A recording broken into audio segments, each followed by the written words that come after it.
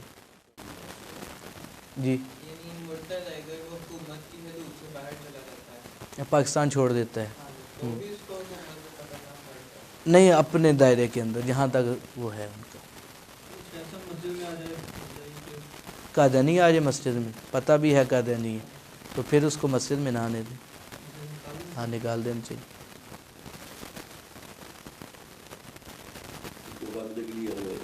توبہ پھر تو وہ توبہ کروائی جائے گی نا، اس سے کلمہ پڑھایا جائے گا، توبہ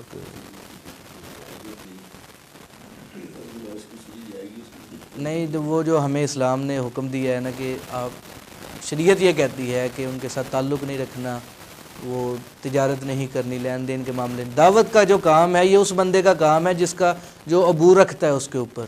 اب ہر بندہ کا دین سے دعوت دینا شروع کر دے کہ میں آپ کو دعوت دیتا ہوں، اور وہ آگے سے دو باتیں ایسی کر دے کہ جس کا اس بندے کو علم نہیں ہوگا، اور یہ لاجواب ہو جائے گا۔ ہو سکتا ہے کہ وہ تو مسلمان نہ ہو، یہ بندہ جو ہے وہ قادیانی بن جائے، یہ پھر اس کا یہ نقصان ہے۔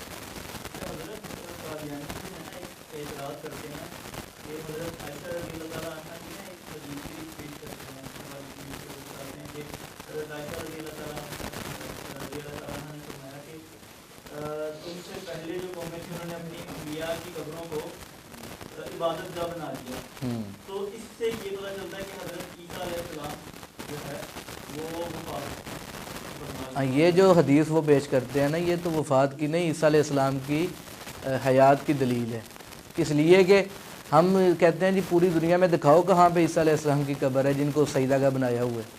جب قبر ہی نہیں ہے تو سجدہ گاہ وہ کیسے بن گئی؟ تو یہ تو ان کے رفع نزول کی دلیل ہے، حیات کی دلیل ہے۔